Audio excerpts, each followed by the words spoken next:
Hi everyone, welcome back. I'm Michael Sandler, your host on Inspire Nation. If you've ever wanted more excellence in your life with a better outlook, health, and greater success, then do we have the Easy Steps show for you. Today I'll be talking with Dr. Robert Maurer, a faculty at the UCLA and University of Washington Schools of Medicine, the Director of Science of Excellence, author of One Small Step Can Change Your Life, and a second book I'm absolutely smitten with, The Spirit of Kaizen.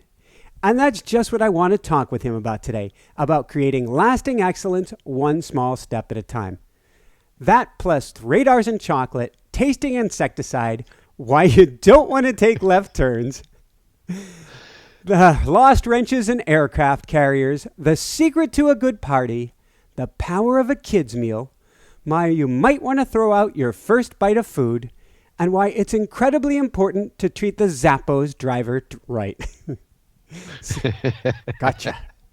So welcome to the show. You've summarized my life's work, Michael. Woohoo! Well, welcome to the show, Robert. Are you ready to shine? I am.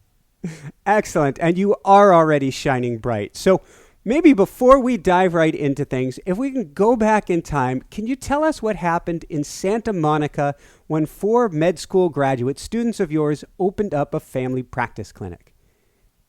Well, they decided they wanted to open this practice in a town that was already very well populated, and the neighbors weren't interested in another clinic. And so they were off to a very, very slow start, and they were going to hire a fancy marketing person and spend more money than they already had because they were deep in debt just opening the practice. And I said, there's a way that I think you can use Kaizen, which is, again, using very, very small steps to accomplish a large goal. So they tried something that nobody had thought of before, and that is the same thing that high-end car dealers do. When you bring your car in, they call you the next day to see if you're happy with the service. These doctors who weren't that busy yet would call each patient the next day to see if they were happy with the care and if they were feeling better. These patients had never had that kind of attention in their lives. In fact, I've never had a doctor do that to me. And so the word spread that these young doctors were providing a level of service that was just wonderful, and their practice flourished with an intervention that cost them nothing and ended up changing the course of their financial future. I think that small touch is one we can all learn from, and there are people in our lives that if we follow through and check back up with can really enriching, I guess, if that's the word for it. How did you get interested in Kaizen to even start to think of these things? Well, it was one of those things where your life is not your business, and you want to make God laugh, tell him your plans. But my major research passion, because I work in a medical clinic, is trying to understand what makes people successful. If you look at the history of the plagues, Michael, smallpox, cholera, malaria, yellow fever, everyone was cured by looking at who wasn't getting sick and trying to figure out what made them different. So my research team at UCLA, we began collecting studies from around the world that were following people anywhere from 15 to 75 years to see which of these people in the face of adversity and challenge and setbacks would ultimately succeed, not just in their work, not just in their health, not just in their relationship, but in all three. And we found very exciting consistency across all the studies. And then one day I saw an ad for the Lexus automobile, and for the umpteenth year in a row, it was the highest quality car. And I thought maybe there's something about the way people build cars successfully that metaphorically I could use. So began studying how Lexus got the ideas that made them such quality products. They learned it from an American named Edward Deming, who taught them that if you're going to make quality improvements in your life, start with extremely small steps and build them one small step at a time, which Toyota embraced and gave it the name Kaizen, which literally means Zen, of course, is change. Kai means good change. And so I started looking at all the research around the world on people who were making extremely small steps when they wanted to accomplish large goals. Whereas in our culture, as you know, we have this extreme makeover, supersized, Dolby 70 millimeters approach to life, big problem, big solution. And as all of us have discovered, sometimes those big steps lead to big falls. Yeah, and a big step is just the very notion. When I hear you say big step, I have a philosophy. I call it kind, gentle, easy, good. It means to take very small baby steps in the direction you're going so that you can make very easy course corrections and you don't need the proverbial 2x4 to hit you over the head, because I've experienced that a time or two. Maybe you can tell us about the amygdala response and what it's got to do with the big change that we're all kind of addicted to, at least in the U.S. Yes. The amygdala is a place in the brain about the size of an almond. In fact, that's what the word amygdala means, almond size. And it's considered the brain of the brain, Michael. It's literally no bigger than an almond, but it does what we teach in the medical schools, are the 4 Fs. Food or appetite regulation, fight or flight response that we know from high school all animals have, and food, and the last one is for sex, fornication. So all the essential things the body does occur in this amygdala. The fight or flight response is a fancy word for fear. Every animal has a fear response. So the amygdala is where fear lives, and the problem that many of us have is we decide we want to lose all this weight by the end of the year. We'd like to find the person of our dreams and be married by such and such date. We want to make a lot of money quickly. The problem is the bigger the goal, the more it turns on the amygdala, the fear response, and fear tends to overwhelm us. At very least, it limits our creativity. At worst, it shuts us down. So most of us will do anything to avoid fear. So if we make the steps ridiculously small, the amygdala stays quiet, and the brain then learns how to build habits. I like it. So if we go back to the medical clinic we were talking about earlier, yes, and they're going, we need something dramatic to take place, and you're saying no, no, no, because that would tripwire the amygdala system. They'd be acting out of fear, and they'd shoot themselves right in the foot. Exactly. Big steps tend to lead to big falls. Occasionally they work, but as you and I and most of our people we know have discovered, those big steps sometimes can be very painful and costly. Yeah, and the ones that do work, those are the ones that are kind of publicized by the news or the media, the same media that's always going looking for those crash and burn stories as well. So it's really a slice, a tiny segment of the pie. Yes, exactly. If we can break it down into small steps, the brain learns things one small step at a time. So going from there, what can you tell us? What have you learned from Jim Collins in Good to Great? Well, Good to Great is, if not one of the most best-selling books in world history. He looked at 11 firms that for 15 years were at the stock market average. Next 15 years, 7 times the stock market average, comparing them to firms that stayed average for that 30-year window. Now, to show you how extraordinary that was, he had to go through 2,000 firms to find these 11 that went from good or average to great. And then one of the things he looked at is how did they get from good to great? And in the book, he says he and his researchers were surprised. In his word, they were admonished by the people who were successful, because they said there was no big aha, no great grand program, no solitary lucky break. In every single case, they were incrementally in small steps trying to build their organization one small step at a time, making incremental improvements. And the beauty of that is you don't know which small step's going to lead to a big change. So the bigger the steps you take, sometimes you're missing many small things that could turn out to be big and are not costly at all. So let's go from there. Let's talk a little bit about morale. And there's a joke that always comes to mind, something like, the beatings will continue until morale improves. Yes, exactly. Yes. People think that morale comes from big salaries and those kinds of things, and usually it doesn't. A lot of times people that are extremely well paid are quite miserable. What we found in every study, what made morale useful is if you're walking through the office and if your manager is calling you by name and asking you how things were over the weekend and asking you if your child's cold is better, and paying attention to those small moments. And that morale also is influenced in an organization if you're sitting there at your desk and you notice something you think is going to not only make your job easier, but make the business function better, and you talk and you feel you're in an organization where your supervisor wants to hear that and changes are made, then you feel a sense of control and mastery and importance in your organization that otherwise you just feel like a small cog in a big wheel. This also sounds like something that can benefit our interpersonal relationships just by taking those small steps. If you're even if you have a boss that doesn't have great morale, you can have team support of everybody around you if you're taking these actions with those around you as well.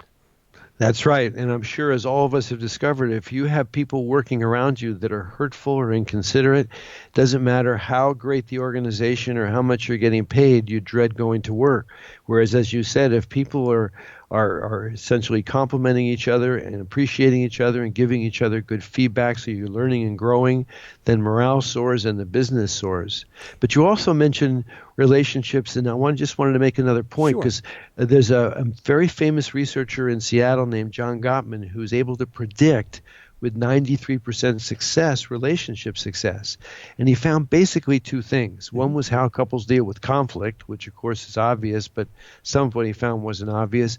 But he found positive attention outweighed negative, Michael, on a daily basis, 5 positive to 1 negative on the days when the relationship wasn't going well. 20 to 1 on the days when the relationship's thriving. What's he talking about? 20 candlelight dinners, 20 trips to the movies. You couldn't physically accomplish it. It comes down to small moments, Kaizen again. When you call your mate during the day, does their voice light up when they realize it's you? If you went to the dentist this morning, do they recall and ask you about it this evening? When you walk through the door, do they put down the remote control of the newspaper? Those small trivial moments accumulating throughout the day were more predictive of success than anything else that couple could do. Woohoo! And I think this means for all of our listeners, and Jessica, if you're listening, she's the producer, my wife, I love you. We should all send right now, pause, send an email, send a text, do something with our loved one. Thank you. So from there, what can you tell us about the importance of the van driver for Zappos? This is a story that the man Tony Hugh, I think I'm pronouncing his last name right, tells, but I've heard this at Southwest Airlines and other extraordinary organizations. So if you are applying for a job at Zappos, they fly you to Las Vegas, their headquarters. The van driver picks you up, takes you to the office. He then takes you to, after you have interviews there, he takes you back to the warehouse so you can meet people there. Then they take you back to the office again so you can wander around on your own and talk to people about the organization. Then the van driver takes you back to the airport. And when they sit down to decide if they're going to hire you, the van driver is sitting there at that table and has a vote. Because if you're not willing to treat that van driver with the same courtesy and kindness you're willing to treat your fellow employees, they don't want you working there. Awesome and very, very smart. So let's talk more about this smartness that you're talking about. How do we work with difficult people, and what's the concept of neutrality? The concept of neutrality is that it's based on essentially a spiritual premise that Buddhism and other spiritual practices have been pleading with us to pay attention to, and is the hardest thing for humans to do, Michael, and that is to realize we are never, ever responding to the situation. We're responding to the conversation in our head about it. And that if we could change the conversation, we have the freedom to change our response to it. Because the human condition is that we think if only this difficult person would go away, if only we made more money, if only we lost weight, if only the freeway moved faster, then we'd be happy. But it just doesn't work that way, as we've all discovered, but we stubbornly hold on to that perspective. So the example I give people in terms of that kind of Buddhist philosophy is I have them share with me somebody who's been very painful in their lives, done some very cruel things. And I say, after you've given me all the examples, if I held up their MRI, their PET scan, their CAT scan, convinced you to your complete satisfaction, the reason they've behaved so poorly is because they have a slow-growing inoperable brain tumor that's pressing on their areas of judgment. Would that change your attitude towards them? Virtually everybody says, of course. So I'll say, well, what's changed? Their behavior hasn't changed. The history hasn't changed. The only thing that's changed is the conversation in your head about it. And this we have the potential to change. So some of the Kaizen steps for dealing with difficult people is, first of all, to decide that you have that potential to actually change your response to them. And you can, if you want, take 5 seconds at a time, because the brain usually decides what's important by repetition. Mm-hmm. You're better off doing something 1 minute a day, 5-6 days a week, than you are doing it once a week for 2 hours in terms of changing the brain. So if you spend 5-10 seconds thinking about something human or kind or compassionate about this difficult person, but do that 2, 3, 4, 5 days a week, you begin to meld some of that. The other thing we have people to practice is if you had a colleague or a friend or a child who was dealing with this same difficult person, what would you say to this colleague or friend or child to try to motivate them to be more compassionate or more neutral or more confrontive, whatever the situation requires, but to do it in a neutral way? Because to get angry back at somebody who's angry usually just escalates the circumstance. But the hard part is convincing people they have the potential to change their response in any situation. You use a beautiful example in your book.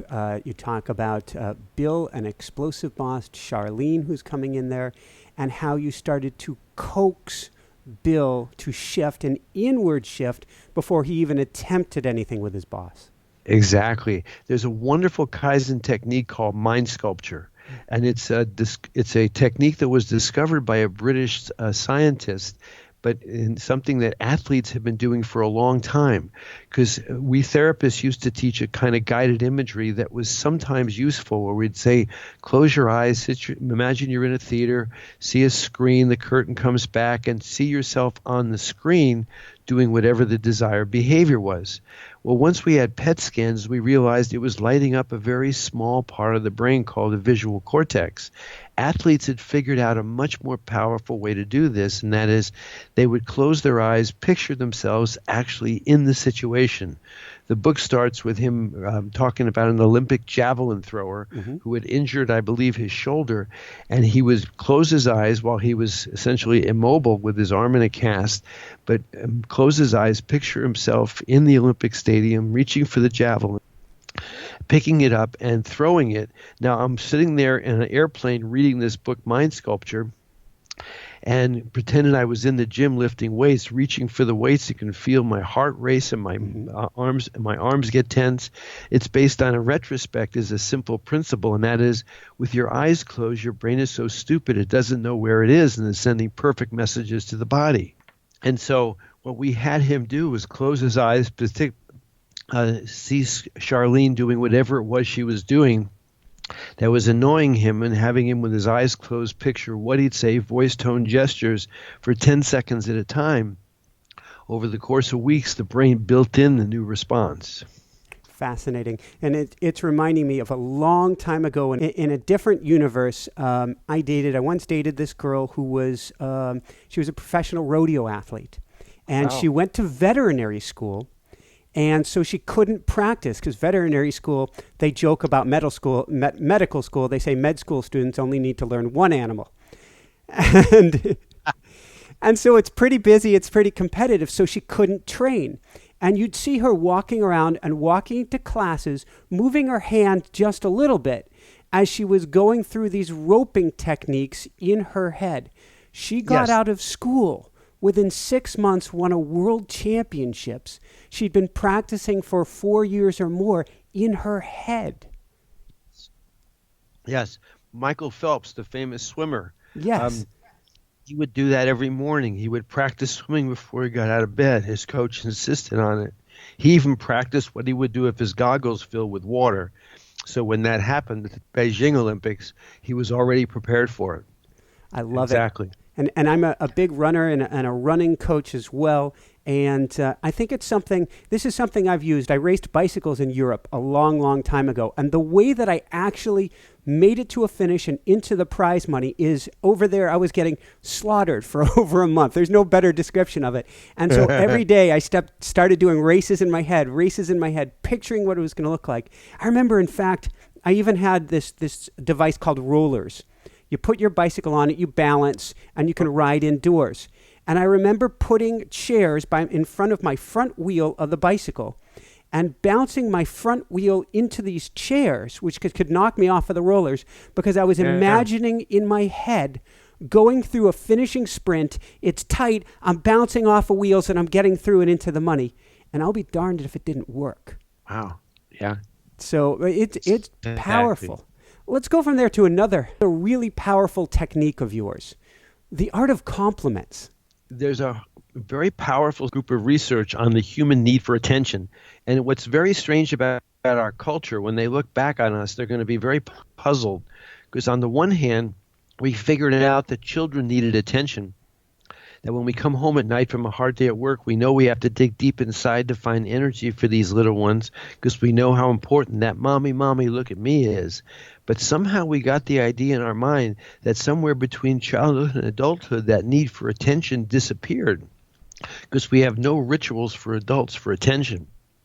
So one of the things we built on from Dr. Gottman's work was trying to teach people how to make very specific, detailed, positive compliments, not only about people's activities and accomplishments, but about the qualities of them, whether it was the sound of their voice or their gentle spirit, so that you began to look for the positive aspects of people and made sure that your nervous system was an equal opportunity employer. Can you be just as positive and enthusiastic about your or others' strengths as you can be upset about your or others' weaknesses? To take this to a logical conclusion that we don't go to in the U.S. at least, this should start with ourselves, shouldn't it? Yes. Yes, and ideally our parents would have taught us to do that. But there's even more subtle version of this, Michael, because there's a whole set of research now in a book called Mindset by a very good psychologist at Stanford named Dr. Dweck, that found basically if you complimented children for how brilliant and talented they were geniuses, you were setting them up for a lifetime of pain. And that was heartbreaking, because it sounds like such a good thing to do. That what we found successful people doing was they would praise their children for effort. And if you held yourself accountable for doing your best, you would continue to strive and work hard and face adversity and overcome it. If you thought you were brilliant, the moment you ran into adversity, you would think there must be something wrong with these people or this task or this job. And you'd get defensive and argumentative because you wanted to hold on to that sense of yourself as so brilliant and talented. And I kind of like that it's related to effort, because if you give it your best, what more can you ask for? Yes, exactly. So going along those lines and bubbles bursting, I was fascinated by this, and I realized this really relates to our inner self as well. What's wrong with large bonuses? Well, the problem with large bonuses just seems like a great thing to do. But Dr. Deming, again, the gentleman that taught Kaizen to the Japanese and who they still give awards in his name, the problem he saw in that is if you think there's a big reward waiting for a big idea, all you're looking for are very big ideas, missing many small ones that turn out to be big. And in the book, I talk about so many breakthroughs, products and services that were some ridiculously small idea somebody got intrigued with, and out of it came huge results. The other problem with big rewards, besides the fact you're missing many small moments that could turn out to be big, is if I have an idea that I think is worth a lot of money, I'm not going to bounce it off you on the assembly line next to me before sending it up to management. I'm going to keep it to myself. Whereas the average reward in a Japanese or in a Toyota factory for many years was $3 or $4, there's a good chance you're going to bounce it off the other people on the assembly line to see if it makes any sense before sending it up. Toyota in the early years was bragging they could use over 90% of the roughly 1 million suggestions they were getting from their workforce worldwide. That's staggering. Yeah. If I could add, because if your listeners are thinking, wait a minute, he's talking about Toyota and Lexus, but Toyota got themselves into some terrible trouble with the huge defects and scandals. And so if I'm saying Toyota is kind of they call Kaizen their soul. So if Kaizen is such a good idea, how did Toyota get into such trouble with it? Well, the answer, if I could just take a moment, Sure. is by about 2002, 2003, they were the wealthiest car company in the world. They had 25 billion in the bank. Their cars were so quality oriented, Consumer Reports stopped even testing them. If Toyota built them, they recommended them. But a new administration came in, Michael, and said, not enough. We now want to be the biggest car company in the world, and they began simultaneously building 14 factories around the world without the engineering and technical support. Basically, and we have emails where they confessed this in 2005, they abandoned Kaizen and just went to see how big and fast they could build these cars. And the result, of course, was the mess they created. They've essentially gone back to embracing Kaizen. So they still remain the poster child for Kaizen in the business world, both in terms of what they achieved and how they almost lost it. Yeah, I had to do my research after reading your book to understand, and I owned a Toyota that beautifully made it through from that time period, that made it through to the next owner before, unfortunately, it went kaput. But it was I don't want to dwell on the negative, but it was blood curdling to read about the 911 call that kind of kicked off everything for Toyota. Yes. So maybe let's take it to a real positive from there. What does a lost wrench and an aircraft carrier have to do with anything? Well, when you look at the psychology of mistakes, there's a book called Managing the Unexpected. Yeah. And it's a 15-year study looking at organizations that try to reduce human error to zero. Because as we know, humans are fallible. They looked at emergency departments, nuclear power plants, and aircraft carriers. And basically, they found there were two things that allowed these organizations that were doing life-saving and life-threatening work to thrive and have errors close to zero.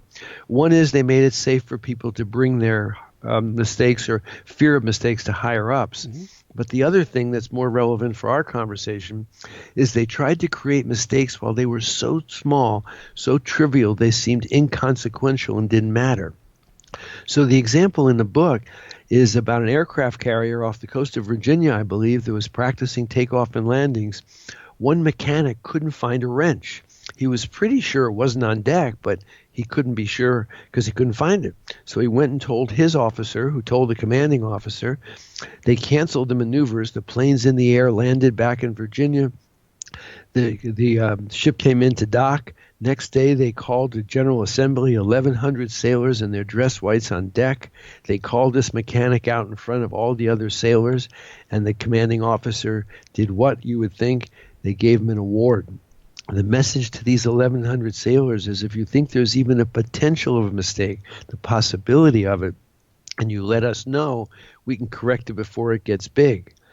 To give you another example, that Deepwater Horizon, that disaster in the Gulf, they looked at how many small spills there were before that fateful night when those 11 people died, and of course we're still cleaning up the bay. There were over 200 small spills, too small for people to pay attention to until, of course, it got too big. And if you think about it, we kind of do that with our lives, Michael. We ignore small, tiny mistakes, small signs that things aren't going right. A relationship that isn't quite what we wanted, but we're trying to push it into the right box. Or some health issue that's just kind of nagging at us, but not serious enough to go to the doctor. If you think about some big mistake any of us made in our lives, there were usually small signs along the way that things weren't going right. We were so much in a hurry to get to the end result, we ignored these small mistakes until they got to be too big to ignore. You're so right, and it's making me think of running again. And if I'm running along, and we've taught a program, my wife and myself, called Mindful Running, being present with your run, dropping beautiful. Your thoughts. If you trip, catch a foot, or start to stumble when you're running, you need to ask yourself, am I fully present? And you may even need to stop, pause, take a few breaths before you get going again. And we all have situations where we trip, we bump a cup of coffee or something. Yes. Something takes place that if we realize that's what you're describing, one of these small errors, we may need to step back and say, what's going on here? Yes, exactly. Exactly right. Yeah. So let's go from there to a really fun one that I stumbled across in college when I was doing pizza delivery. UPS never came calling. I don't know why. I learned that there was a rating system, and I wanted to avoid the left if at all possible. Yes. Left turns, UPS decided where if they could program their computer so that the truck never made left turns, that they would reduce the amount of time that the truck was actually idling in the intersection. And I forget the exact number, but they saved huge amounts of gallons of gas by essentially programming the truck so that they would continually make right turns instead of lefts. We just think we are so programmed to think in terms of big problem, big solution, and again, miss many small things that may turn out to be big solutions. Whether it's our healthcare system or agriculture, whatever it is, we tend to think we have to fix everything at once instead of saying, I got an idea, let's try it in one city, one county, one state, and see if it works before we spend billions of dollars and decide something is a disaster. There are a few really fun examples. There are many fun examples in the book, but maybe we should loop back to right at the beginning of the book. What do milkmaids and cowpox have to do with anything? Well, this is what got me started in this whole area of success behavior, because I assumed, like everybody else, that the way we cure a disease is we take the people that have it, subject them to whatever technology that we have or create, and eventually that's how we cure disease. But no plague was cured that way. So the smallpox, which is so far, by most estimates, the greatest killer in the history of the human race, was cured by a British physician who overheard a milkmaid bragging she was never going to get smallpox because she got cowpox. He went to study them, figured out she was exactly right. Who she was, we'll never know, but she was a genius. And what made Dr. Jenner famous wasn't just that he corroborated what she had discovered, but he had essentially perfected the vaccination and managed to cure smallpox. Cholera, malaria, yellow fever, all those terrible diseases were cured by somebody looking at who wasn't getting sick and trying to figure out what made them different. So our research team thought maybe this is why psychology has only done partially successful, is we work with people who had the courage to admit they needed help and came to our offices. Out of helping some of them, we were creating theories, seminars, workbooks, talk shows on how to make your life work. When in fact there were people in the world who were succeeding in spite of enormous challenges and adversity. What were they doing differently? And one of the things, of course, is they were breaking big problems down into small steps. Beautiful. Let's go from there and let's go into more about healthcare. You have a section on Kaizen and reducing healthcare expenses. Maybe you can tell us about Roger and throwing out the first bite of food. There are so many Kaizen techniques to improve your health because people go on these very strict diets and then they build up all this craving, and then they splurge. So in order to teach people portion control so that the brain's learning it doesn't have to eat everything it sees, people would sometimes want to save the last bite. Bad idea. Takes too much willpower. So if every time you sit down with a plate of food, you take the first bite of something and either put it in the freezer or put it in a baggie or throw it out, the brain over a course of weeks is deciding it's kind of like training a puppy. The brain decides I don't have to eat everything I see, and then you can start taking second bites off or third, but usually the brain's gotten the habit, it makes the leap on its own. So, and then along those lines, you talk about 2 sips of water for 1 sip of alcohol. Yeah, any small step you can take to break a pattern is worthwhile. So someone that's got a drinking issue and maybe not an alcoholic, but they know they're drinking too much, they don't need the calories, it gives them cravings for food afterwards, it disrupts their sleep, that if giving up alcohol is too big a step, then if they could either drink out of a smaller glass or begin taking sips of water every time they take alcohol, so they're diluting it, and they're also getting more water in them because alcohol dehydrates us. So these are just different techniques for how to begin to confuse the brain and make small steps, because the brain usually looks for small things. If you think about it, that's how advertising works. We see the same commercial over and over and over again, usually 15 seconds at a time. Watch an hour of Law and Order, they show you that same green lizard over and over and over again, knowing repetition is what the brain's going to use to store. All right, so I don't know how to bridge the gap on this one. Green lizards and data logging underwear. That's about as good as you can do. Thank you, Michael. The Mayo Clinic was interested in seeing if they could come up with a different way of exercising, because you obviously love moving your body, but as you know, many people find it very frustrating or difficult. They don't have hours in the day to do this, or time or motivation.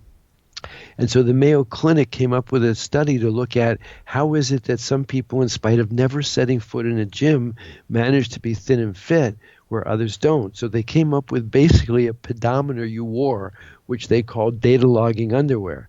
And they looked at a group of people, again, who were reasonably thin and fit versus those who were overweight. And they found that the people who were reasonably thin, again, none of these people went to gyms, health clubs, whatnot. They simply moved more during the day. They parked at the end of the grocery store lot and worked further. These are people that took an stairs up or down 2 or 3 flights of stairs. These are people who paced in their office. They fidgeted, which, according to the data logging underwear, added up to 350 calories a day. That's a small sandwich. But 350 calories a day over 365 days a year was 30 to 35 pounds of weight loss. And so it started a whole set of research at the Mayo Clinic going on to this day about standing versus sitting, and the research is quite dramatic. That's why I'm a big fan of a Fitbit watch, or some watch that can track your steps, and me moving toward that 10,000 steps a day. Get up every chance you can, go take a walk, park the car far away, do everything you can in that regard. Yes, because again, we tend to think if I need to exercise, I have to go to the gym. I was at the Los Angeles airport the other day, and they had an escalator with 11 steps. 11 steps and an escalator next to it. And there were people who didn't even have luggage that stood on the escalator for these 11 steps. And I don't think it's because people are lazy or don't care. They just think, if I'm going to exercise, I have to drive to a gym, change my clothes, da-da-da-da-da. They don't realize every moment you're burning calories. And if you think back, our weight issue has gone up every decade. And if you go back to the 50s, 60s, even 70s, if somebody wanted to get their luggage to the airport from their car, they had to lift it. If you wanted to mow your lawn, you had to push it. If you wanted to change one of the 3 channels on your TV, you had to get up and move. If you wanted to open your garage door, you had to get out of the car. People simply were more active in the functional part of their day. Now we've got everything so automated that people sit for too long, and just getting up and standing from a sitting position doubles your metabolic rate. All these studies at the Mayo Clinic found even 1 to 2 minutes of exercise a day was enough to increase lifespan. I love it. And it's small changes, like you're saying. I went into New York City a week or two ago, and just my natural habit is to take the stairs rather than the escalator. And I was getting places faster than the people all crammed onto the escalator with just tiny little, my default is empty stairs. Perfect. Mm-hmm. So maybe you can tell us briefly about Amy's story and exercising just 1 minute a day. Yes, I met her in the medical clinic because I was following a resident physician and giving her feedback on her communication skills. This woman worked 10, 12 hours a day, was taking care of 2 young children. Her mother was in a nursing home. She had a very, very challenging life. And this young, fit, very energetic and highly motivated physician was trying to get her inspired about exercising, giving her the American Heart Association recommendations to exercise 30 minutes at a time. And I could see this poor patient just kind of drifting off. And I knew that this was impossible and this doctor couldn't possibly understand her lifestyle. Mm-hmm. So I said, well, I know, I assume you watch some TV at some point once the kids are in bed and your face lit up. I said, could you during one commercial get up and just march in place as fast as you can for just one commercial? And she said, yes, I can do that. All of a sudden she lit up. And I said, if you'll do that every night for 1 minute. Now, the resident looked at me like, the resident physician looked at me like I was crazy, but the patient knew this was something she could do. And what happens, as you know from exercise, is once you start doing it, you tolerate it, and then you get to a point where you miss it if you don't do it. And so what happened after a while is this patient, Amy, forgot to stop. And I actually learned this before I ever met Dr. Deming or learned about Kaizen. I went to a 2-night course on pain management that a very world-famous pain expert was doing. The end of the first night, Michael, he said to the group, I want you all to go home and meditate for 1 minute. I thought that was the dumbest thing I ever heard. I went up to him afterwards and I said, Professor, why are you asking them to meditate 1 minute? It's not really that very long. And he very politely said to me, how old's meditation? I said, thousands of years old. He said, correct. There's a very good chance everybody in this room has heard of it before tonight. Those who like the idea have already found a book or a teacher, and they're doing it. For the rest of the people in this room, meditation is the worst idea they ever heard of. I'd rather they go home and meditate for 1 minute than not meditate for 30. They may discover they like it. They may forget to stop. And that's what happened to Amy with her 1 minute of exercise. She eventually forgot to stop. Woohoo! From there, let's talk briefly. You have some fantastic obstacles toward the end of the book, and maybe we'll just segue perfectly from meditation, talking about obstacle number 2, fear and anxiety, and the power of our breath. Yes, there's a very powerful and simple Kaizen technique for calming your anxiety, because it's physically impossible to be anxious or fearful and breathe slow. Physically impossible to be calm and breathe fast. So as many of your viewers know, breathing is a very powerful technique for calming the body. And so what we would do is teach people to be aware of their breath, because we certainly, as you know, take it for granted, which is good most of the time. But we would teach people just once or twice a day for just 30 seconds, breathe in through your nose and out through your mouth and pay attention to those 3 beautiful sounds, 3 breaths. Then breathe just a little faster than normal for 3 breaths, then 3 normal, then a little slower. Just 1 or 2 minutes at a time, 2 or 3 times a day. And what happens after a while is you become conscious of your breath, so that the moment your breath starts to escalate, it's like the red light on the dashboard of your car. Mm-hmm.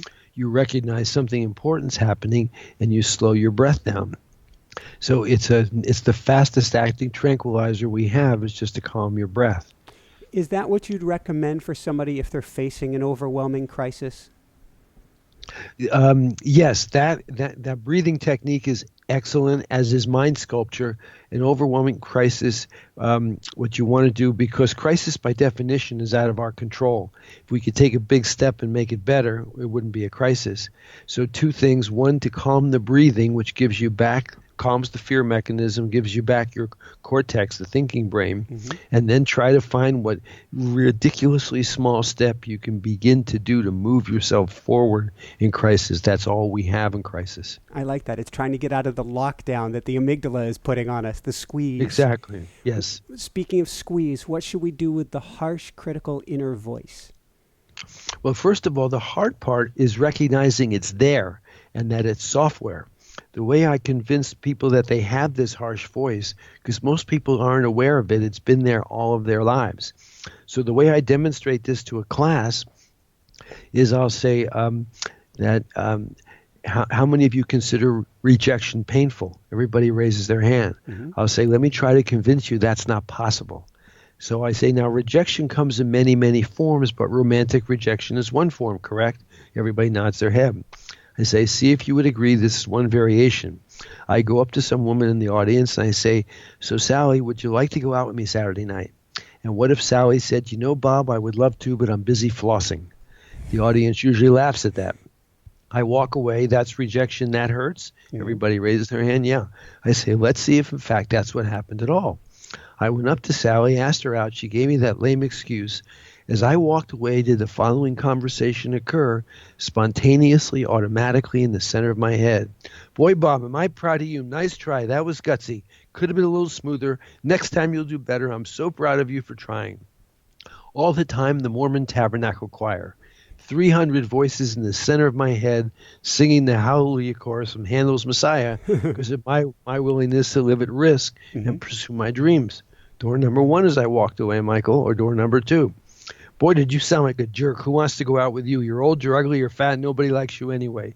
Which is more likely, 1 or 2? 2, of course. So where was the pain in Sally saying no or the conversation in my head walking away? So that starts to convince people they have this harsh voice. It only shows up at the worst of times. So because it's tied to the amygdala. So the way you because the hard part is being aware of it, because people think it's them. So once they're aware of it, the reprogramming is actually very, very simple. The hard part is trying to imagine, all right, what would I say to somebody else if I was trying to inspire them if they walked away from a situation or they were dealing with a health challenge or financial reversal, whatever it is? What would I say to my child? What would I say to my lover? What would I say to a key employee? Practicing the words and tone of voice. So practicing that out loud preferably, because every time you talk, the amygdala goes on. So out loud, saying what you would say to somebody else in the tone of voice, do that once or twice a day. And again, with enough repetition, and how much enough depends on everybody's individual brain, eventually the brain builds in that new voice. Because the brain's not attached to that harsh voice. It's just got built in by parents who probably had no intention or awareness they were doing it. It just got passed along from 100 generations of our family. You know, what I really like about this, I am a huge fan of self-compassion and self-love, and I try to teach everybody to say, I love myself, I love myself, I love myself. But I'm aware that in the beginning, that can actually be too much. And as I often share with my audience, when I first started saying I love myself, I was not in a good, happy place. I trashed a bathroom, broke a bathroom mirror, saying it to the mirror. And then a year later, I tried again, and my poor microwave oven, and we didn't even get into radars and chocolate, but my poor microwave oven, it sacrificed itself on my behalf. So maybe looking for this voice in your head and just replacing it more gently than trying to go with that big bonus of I love myself might even be more powerful. Yeah, the reason is that we think is because that harsh voice gets built into the amygdala. As long as the amygdala is quiet, our cortex is busy making good decisions, treating ourselves and other people fairly. We get some crisis or reversal or disappointment, the amygdala comes on, and then that harsh voice says, see, this is proof you're a loser, what a terrible person you are. We're already down on one knee. So the best definition we have of self-esteem really is, what do you say to yourself when things aren't going well? Does the nurturing voice show up then? And so, but to build something into the amygdala requires these small steps and repetition. Beautiful. What is the importance of gratitude? It's one of the most powerful and essential elements, but one of the most elusive. And it goes back also to what we were saying before, that we all have this tendency, because we're human, to think, if only I had such and such, I'd be happy. If only, if only, if only. So gratitude allows us to stay in the present and allows us to create a joy in just what's happening at this moment. And as all of us know, we have so much in theory to be grateful for, if nothing else for our next breath. But it's so hard for us to live from gratitude. So one of the things we learned from Dr. Deming is one way to pursue gratitude is, for reasons nobody's ever been able to figure out, the brain cannot reject a question. Any question you ask repeatedly, the brain pays attention to, like a Google search. You have to ask the question repeatedly and gently. So if every day you say to yourself, or your partner says to you, what's one thing I'm grateful for? Even if you can't come up with something, what you're doing is you're training the brain to start searching for gratitude. And what you find eventually is you can't even finish the sentence before your brain is like that kid in the front row going, I know. Because if you just ask that question every day, what's one thing I could be grateful for right now? So I say, all right, could be grateful that I can see. Now, does that bring chills down my spine? If it did, I wouldn't need to do this exercise. But if I do it every day, after a while, the brain starts to commit cells to gratitude so that you're living from that place of gratitude. So questions are the best way to reprogram your brain. Beautiful. I thank you. And just a few more questions before we jump into a brief meditation. What is something to be grateful for that we take for granted, or we actually shun, in a sense, in our society, at least here in the West? We tend to put ourselves in isolation. Yes. Yes. One of the most powerful predictors of physical health and longevity is something we call connectedness, which is the opposite of isolation. We are essentially social beings. Now, the reason they're calling it connectedness is it isn't how many friends you have or how big of the parties you go to, but do you have a sense that anyone in the world knows who you are and cares about you, and if you don't show up, they miss you or want to make sure you're okay. So it's got really nothing to do with how big a social network you have. So study after study after study has found that it's even a better predictor of health and longevity than nutrition or exercise, although, of course, there's no reason you have to choose between any of those. So we are social creatures. There's no animal that lives with its parents longer than us, immediately leaving them to form other social attachments. So people who are fastidious about their exercise and nutrition need to also find some kind of sense of connectedness. Now that can also be spiritual. So if the God that you worship is a loving, caring God and you feel is present in you all the time, that's the equivalent of actually having a friend as well. How important do you think a spiritual practice is? It's hard to say because there's a high correlation between spiritual practice and physical health and longevity, but nobody's sure whether it's because of some higher deity or whether it's because spiritual people tend to respect and take better care of their bodies. So being the scientist that I am, the data is not entirely clear. From a personal standpoint, and from the standpoint of helping others, having a sense of purpose and meaning in life seems to be one of the most protective things that you can have, because it makes adversity tolerable. It makes serving others very important. It seems invaluable. Thank you, Robert. What advice would you give parents today to help their kids based on what you've learned? Well, it actually is. The implications for parenting are actually quite liberating, because I hear parents struggle with, gee, I need a backyard for my kids to play in as opposed to an apartment, early childhood education, public versus private school. Some of these kinds of things are, soccer and baseball and all these other activities. I've never seen anybody on a therapist's couch because of any of those issues.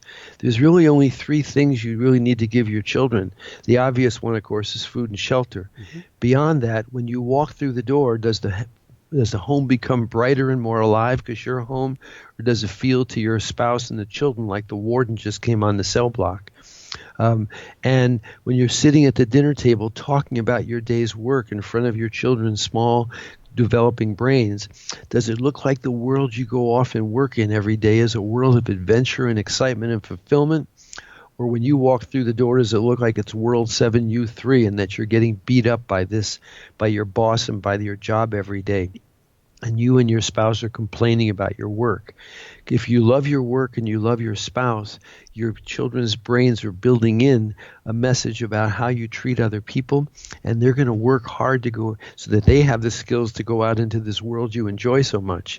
If it looks to them like the world you go out in is pretty miserable, why would they work hard in school so that they can go out and be as unhappy as you are? So love your spouse, love your work, and food and shelter. That's about all your children need. That's a tall order, though. It is, particularly, there are a lot of people listening to this that are struggling right now. A lot of us are struggling. And Yes. to flip that switch to love your work, or at least see it as an investor in your future so that you can come home and share it with your kids that way, that's no Yes. small order. Exactly. And loving your work doesn't necessarily mean that you come home with a big grin and you're talking just about happy stuff, because many of us have challenging jobs. But is the tone of voice, the soundtracks such that it makes it seem like you're having a Lord of the Rings adventure that they would also like to be part of because it's a heroic journey? Or does it look like a miserable world that one should postpone and avoid if at all possible? So let's go from there into something really positive, like to ask all our guests just before the end, which is what personally brings you the greatest happiness, or what I call the woohoo factor? I would have to say being of service is what gives me the greatest joy, whether it's service to my cat, to my beautiful wife, to my clients. That when I'm in service to others, even if it's just, again, because of the Kaizen technique, even letting other drivers in my lane or being kind to somebody, helping them cross the street, gives me the greatest joy. Woohoo! So I've got to ask, my kitty we have two kitties who are not supposed to be in the studio during recording. One of them has an interesting habit, and he was pounding on the door a few minutes ago, and Jessica had to leave the office and go rescue him. Is your kitty somewhere nearby? No, she's sleeping on the other side of the house. Okay, because sometimes it's when there's a kitty by the guest that my kitty, Sir Meowsers, tries to get into the studio. That's beautiful. So he's yes. Before we jump into a meditation, because I'll be mud after that, any last words of wisdom that you want to share with people? Just that it's enormously challenging for many of us because we have a sense of urgency to want our lives better, to think that the bigger steps are going to get us there faster. The journey of 1,000 miles begins with a single step. We all grew up with the story of the tortoise and the hare. Sometimes the fastest way to get to a result is to take the smallest possible steps. And I ask you to take that on faith or to see all the studies in the book, but that small steps essentially will make this world a much greater, easier place to live in. There's a quote in the book, if I can close with this, from Mother Teresa, and she said, "Small things with great love is not how much we do, but how much love we put into the doing. To God, there's nothing small. The moment we've given it to God, it becomes infinite." Thank you, Michael.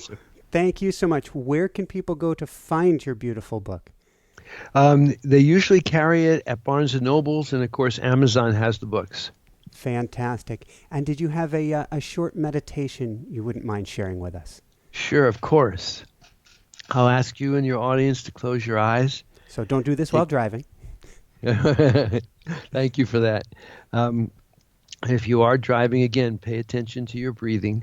Again, breathe in through your nose and out through your mouth if possible. And again, listen to the sound of your breath, one of the most beautiful sounds in the world. The greatest gift God gives us in each moment is the power of our breath in giving us one more moment's life.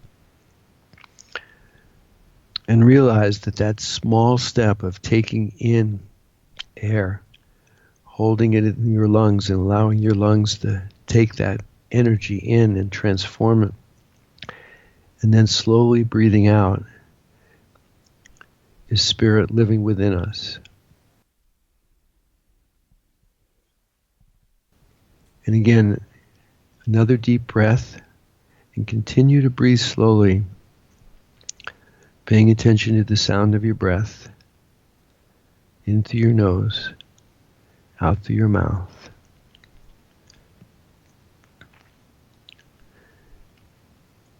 And if you will, think about the moments ahead of you in this day.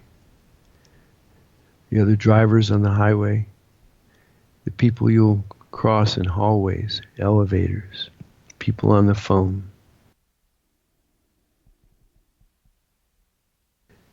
And if you will, assume for a moment that Mother Teresa, Saint Teresa, was right, and that it's small moments with great love that sustains us. And my God put us here to help one another.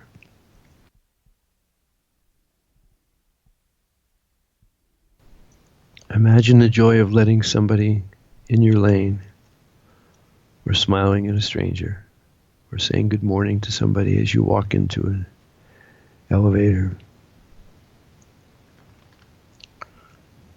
Imagine the tiniest gift of service.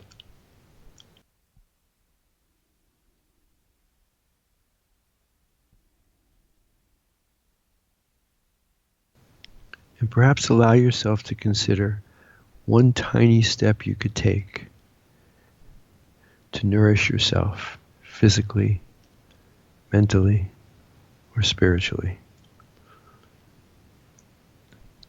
Whether it's just saying thank you, God, as you look out of a window, or smiling at somebody, or taking one bite of a food you know is healthy for you, or a few extra sips of water, or moving a little faster on the escalator. Any tiny moment that is a reflection of your love for yourself and gratitude for the gift of life, the gift of a body.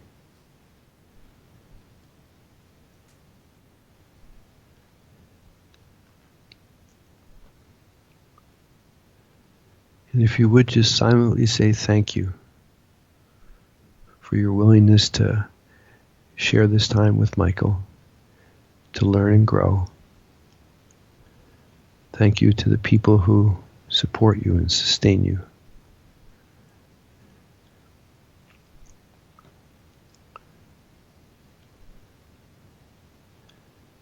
And you might consider just once a day saying thank you.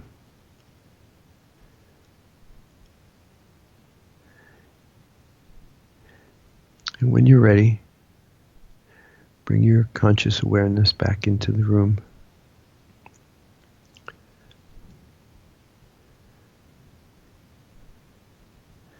Being kind to yourself, recognizing minds love to jump and move around.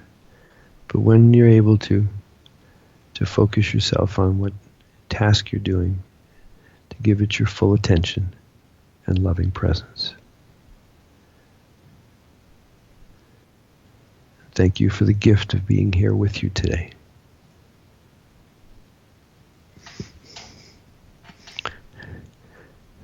Thank you, Robert. Thank you. Thank you. I've done a lot of interviews, and this is one of the most beautiful of the bunch. It's a blessing for me too, Michael. I appreciate the honor. Thank you so much. Got to crank it back up for the finish here.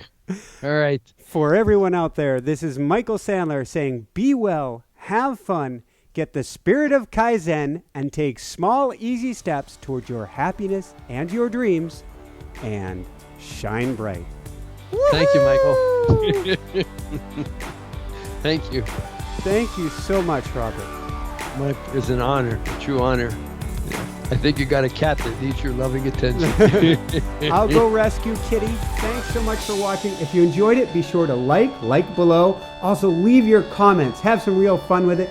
Subscribe to our channel where you're going to get more great videos, more interviews coming up.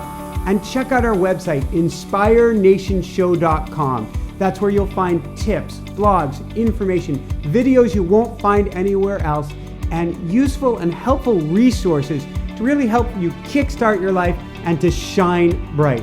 Thanks so much again. Thank you for your support. Like, comment, subscribe.